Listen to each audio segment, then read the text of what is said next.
camera sweeps across nearly empty parking lots in quiet border town diners. Spaces once filled with Ontario and Quebec plates now sit abandoned. Fewer Canadians at your favorite U.S. chains? It's not just politics, it's price, quality, and perception. Today we reveal the top 15 chains losing Canadian diners and the economic forces reshaping cross-border dining in 2025.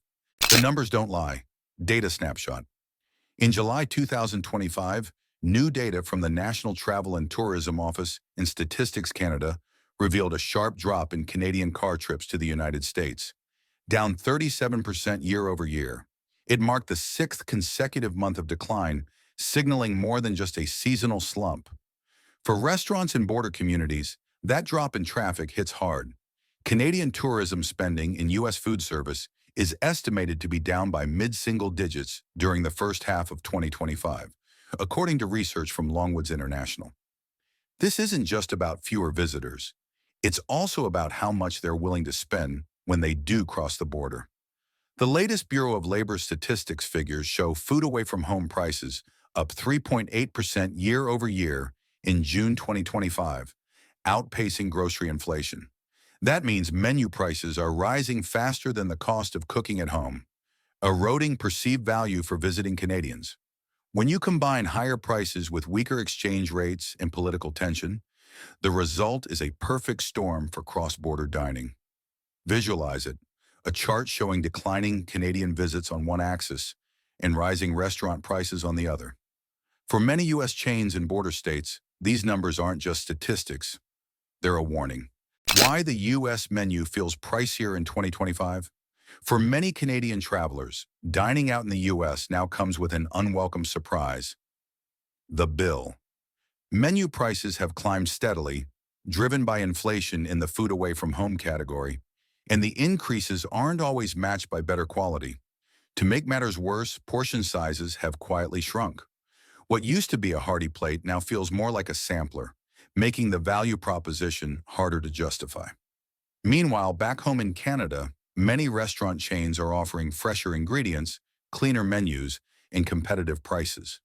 That narrows what used to be a clear value gap for Canadians heading south. Why pay more in the U.S. for food that's smaller, saltier, or less fresh when you can get better options at home? There's also a political layer influencing spending decisions. Ongoing tariff disputes and the perception of a steep U.S. visa fee add to the hesitation, making cross-border dining feel less like an adventure and more like a hassle. In side-by-side comparisons, the kind that go viral online, U.S. menus often look pricier and less appealing than their Canadian counterparts. B-roll shows split-screen shots of the same chain's menus in both countries. The difference speaks for itself. Our rankings combine the latest public comparable sales data, credible Canadian travel surveys, and verified anecdotal evidence from cross-border diners. We grouped the brands into three clear categories: public decliners with measurable sales drops, mixed or flat performers holding steady, and private chain strugglers facing sentiment-driven declines without public financial data. Number 15. IHOP. Once a go-to breakfast stop for Canadian road trippers, IHOP is steadily losing its cross-border charm. Comparable sales dropped 2.3% in Q2 2025, a sign of declining traffic and shrinking loyalty. Travel bloggers and food reviewers note that the menu leans too heavily on processed ingredients, corn syrup, and canned fruit. Rising prices, often exceeding $25 for a basic breakfast, make the value hard to justify. Portions remain large, but freshness and quality no longer meet expectations. Canadian diners increasingly prefer boutique brunch spots serving locally sourced eggs, fresh produce, and ethically sourced coffee. In many border towns, those iconic blue IHOP signs now draw fewer Ontario and Quebec plates than ever before. The once comforting promise of pancakes and all-day breakfast feels outdated in a market shifting toward cleaner, healthier dining experiences. For IHOP, the challenge isn't just price. It's proving the brand still deserves a place in the Canadian travel itinerary. Number 14. OUTBACK Steakhouse. Once a novelty for Canadians seeking an Aussie-themed dining experience, OUTBACK Steakhouse is struggling to hold attention. Comparable sales were essentially flat, down 0.6% in Q2 2025, signaling stagnation in a competitive market. The menu, heavy on oversized portions and dated recipes, hasn't kept pace with evolving tastes. Canadian steakhouses now serve fresher cuts, creative sides, and locally sourced ingredients for similar prices. Travelers returning north often share side-by-side comparisons, showing Outback steaks overcooked or under-seasoned. Viral TikToks of disappointing blooming onions have reinforced the perception of decline. In border towns, Canadians are skipping Outback for modern shop houses. The chain's old playbook is no longer enough to win back their loyalty. Number 13, Denny's. For decades, Denny's was a beloved road trip ritual for countless Canadian travelers. The dependable place for 24-hour breakfasts, bottomless coffee, and hearty comfort food that felt like home. Today, that long-standing tradition is fading quickly. Traffic remains soft, and management has issued cautious guidance for the remainder of 2025. Menu prices have climbed sharply, with breakfast inflation making once affordable meals feel unexpectedly overpriced. Quality complaints are growing louder. Cold pancakes, dry eggs, and inconsistent service now dominate online reviews. Canadian diners increasingly choose fresher, better value options at home, from indie brunch cafes to modern diners with locally sourced menus. In many border towns, the glowing yellow Denny's sign no longer guarantees a full parking lot, leaving empty tables where travelers once gathered. Number 12, Red Lobster. Once a staple for Canadians seeking affordable seafood feasts, Red Lobster's reputation has suffered a sharp decline in recent years. In June 2025, the chain officially exited Chapter 11 bankruptcy, but months of headlines about financial struggles, closures, and layoffs left a deep scar on its brand image. Canadian visitors were already pulling back before the filing, citing rubbery lobster, cold biscuits, and outdated interiors that no longer felt inviting. While some U.S. locations remain busy, many border town restaurants now see far fewer Ontario and Quebec plates in their parking lots. With Canadian seafood spots offering fresher catches, creative menus, and friendlier service at similar prices, Red Lobster's once powerful lure has noticeably faded for cross-border travelers. Number 11, Buffalo Wild Wings. Buffalo Wild Wings was once a fun detour for Canadians. Big screens, dozens of sauces, and a lively game day vibe. Now that atmosphere often feels more chaotic than exciting. Loud TVs, shouting fans, and servers struggling to keep up create a stressful dining experience. Prices have also surged, with 2 orders of wings, a pitcher of beer, and fries often topping $70 USD before tip and tax. For Canadian travelers used to relaxed pubs and craft breweries back home, that sticker shock is hard to swallow. Many are choosing quieter spots with local brews, bold flavors, and friendlier service, leaving Buffalo Wild Wings struggling to keep their attention and loyalty. Number 10, Panda Express. Panda Express was once a quick, familiar stop for Canadians craving fast Asian-style food during U.S. road trips. Today, it's becoming a brand many actively avoid. Critics point to overly sweet sauces, reheated proteins, and vegetables that feel more steamed than stir-fried. Viral videos comparing Panda's offerings to fresh wok-made stir-fry in Canada have been brutal, often captioned, "Canada deserves better." For travelers accustomed to vibrant flavors and clean-label ingredients at home, the chain's food can feel artificial and heavy. With Canadian Asian fusion spots and food trucks offering authentic flavors at similar prices, Panda Express is losing relevance in the cross-border dining playbook. Number 9, Subway. Subway was once a reliable road trip choice for Canadians looking for a quick, customizable meal in the U.S. Now, it's often a brand they bypass. Travelers point to a clear quality gap between U.S. and Canadian locations, from bread texture to freshness of vegetables. A viral side-by-side photo of a tuna sandwich from Alberta versus one from Detroit highlighted the difference, sparking thousands of comments. Reports of soggy lettuce, rubbery bread, and inconsistent meat portions have only added to the perception problem. With Canadian Subways quietly improving ingredients and presentation, many cross-border diners now choose local delis or cafes, leaving U.S. locations struggling to win them back. Number 8, Dairy Queen. For many Canadians, Dairy Queen once held a special place on summer road trips. The promise of blizzards, cones, and a quick burger under the red roof sign. Now that nostalgia is fading. Travelers report inconsistent service, long waits, and products arriving half-melted or poorly assembled. A viral clip from a Quebec family showed a melted ice cream cake and sticky tables, racking up thousands of shares. While Canadian locations have maintained higher quality standards, many U.S. stores are aging, understaffed, and struggling to meet expectations. With boutique ice cream shops and dessert cafes booming at home, Dairy Queen is losing its once sweet hold on cross-border travelers. Number 7. Five Guys. Five Guys was once a welcome indulgence for Canadians crossing the border. Oversized burgers, heaps of fries, and a laid-back, no-frills vibe. Now the price tag alone can spark second thoughts. A typical order for one person often exceeds $25 USD, not including a milkshake. Influencers have fueled the backlash, posting overpriced fails videos comparing Five Guys meals to gourmet burgers in Canada for far less. Complaints about greasier food, saltier fries, and smaller patties are becoming more common. With Canadian burger joints offering fresher ingredients, creative toppings, and better value, many travelers are leaving Five Guys off their itinerary in favor of tastier, cheaper alternatives. Number 6. Olive Garden. Olive Garden continues to post strong results in the U.S., with comparable sales up 6.9% in its latest quarter. But for many Canadian travelers, the brand feels dated and out of step with evolving tastes. The endless breadsticks and bottomless salads still draw some, yet critics point to heavy sauces, frozen chicken, and overcooked pasta that lacks authenticity.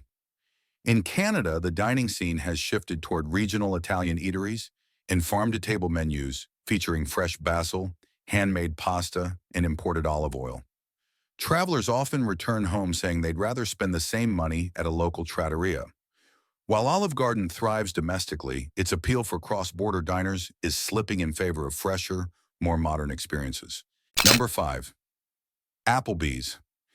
Applebee's has managed to grow U.S. comparable sales by 4.9% in its latest quarter, driven by aggressive promotions and value-focused menus.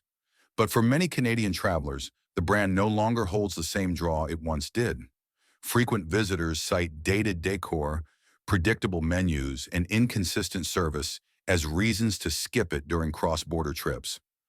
A viral clip of Toronto teens walking out after a long wait for frozen wings didn't help its image. Meanwhile, Canadian pubs and casual dining spots are offering fresher food, craft beverages, and more inviting atmospheres at similar prices. For Canadians, Applebee's feels like a relic, and that perception is costing the chain valuable cross-border traffic. Number 4. Cracker Barrel. Cracker Barrel once charmed Canadian travelers with its porch rocking chairs, checkerboards, and Southern-style comfort food. Today, that rustic charm increasingly feels like performative nostalgia, a staged version of the past that no longer resonates. The menu leans heavily on processed meats, fried sides, and salty gravies, with little emphasis on freshness or modern dietary preferences.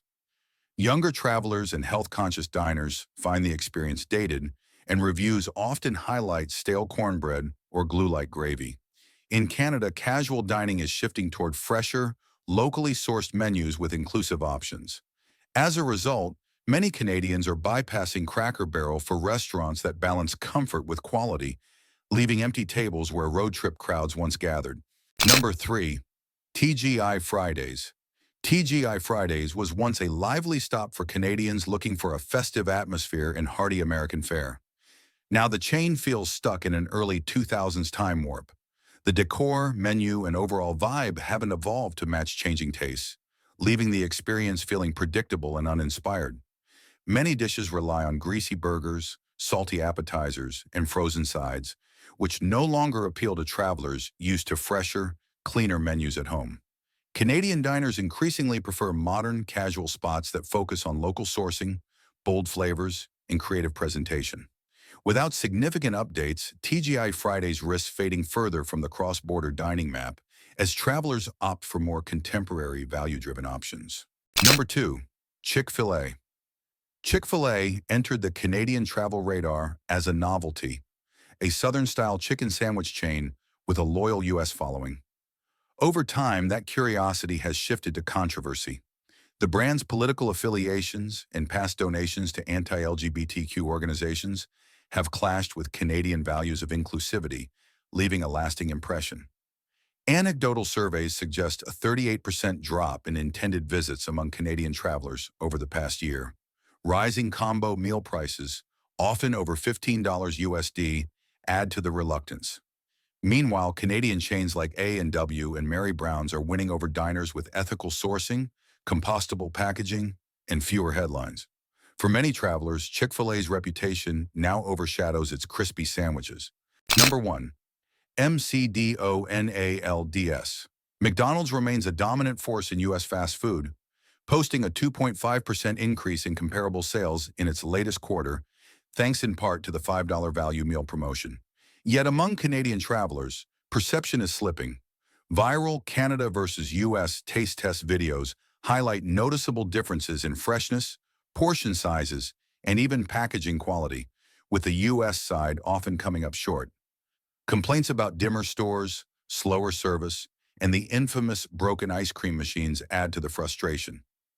Back home, McDonald's Canada has invested in cleaner interiors, better ingredients, and digital ordering, raising expectations. For many Canadians, the golden arches no longer guarantee the same comfort abroad, leading some to skip the stop entirely. Border states hit map. Certain U.S. states feel the Canadian tourism slowdown more than others, and the impact on their restaurants is hard to ignore. Border states like Washington, New York, Michigan, North Dakota, Vermont, New Hampshire, and Maine rely heavily on cross-border diners to keep tables full, especially in peak travel seasons. In these areas, even small shifts in Canadian visitation can hit local food service revenue. Niagara Falls, New York offers a clear example. Local tourism data shows a double-digit year-over-year drop in Canadian summer traffic, leaving restaurant patios half empty on weekends that were once packed. Similar patterns are emerging in towns across northern Washington and rural Maine, where Canadian visitors once made up a significant share of seasonal spending. For small, independent operators and franchise owners alike, the decline means tighter margins and fewer opportunities to recover fixed costs. Visualizing the trend with a heat map of Canadian visitor share reveals just how concentrated this reliance is, and why these states are watching the border numbers so closely as 2025 unfolds. Winners in a losing year. Not every restaurant near the border is hurting. Some are quietly thriving. Regional and independent brands in border towns are capturing market share as Canadians shift away from big U.S. chains. Farm-to-table diners highlight locally sourced meats and seasonal produce, while craft pubs focus on small-batch brews and fresh, shareable plates. Boutique brunch spots offer creative menus with vegan, gluten-free, and ethically sourced options, appealing to modern dining preferences. In Buffalo, New York, one locally owned diner reported a 22% year-over-year increase in Canadian traffic, driven by word of mouth and social media buzz. For many travelers, these spots feel fresher, friendlier, and more authentic than the corporate alternatives they once favored. Scenarios for Q4 2025. Looking ahead to the final quarter of 2025, 3 potential scenarios could shape cross-border dining trends. In the base case, menu inflation slows, allowing value promotions to maintain steady traffic for U.S. chains, even if Canadian visits remain below historical norms. The downside scenario sees weak Canadian travel continuing, squeezing profit margins as operators rely heavily on discounts to fill seats. In the upside scenario, a stronger Canadian dollar and targeted marketing campaigns, highlighting freshness, service, and value, entice more travelers to dine out during U.S. trips for restaurants in border states. Q4 will be a test of adaptability, creativity, and how well they can win back Canadian loyalty.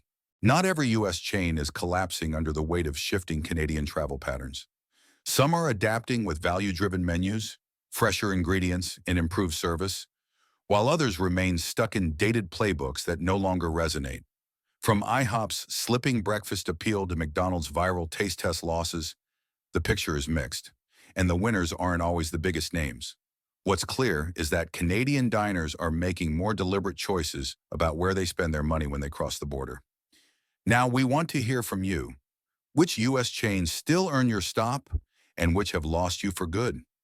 Drop your thoughts in the comments and let's see which names rise to the top of your list. And don't miss our next episode, where we explore how border state retailers are feeling the ripple effects of changing Canadian spending in 2025.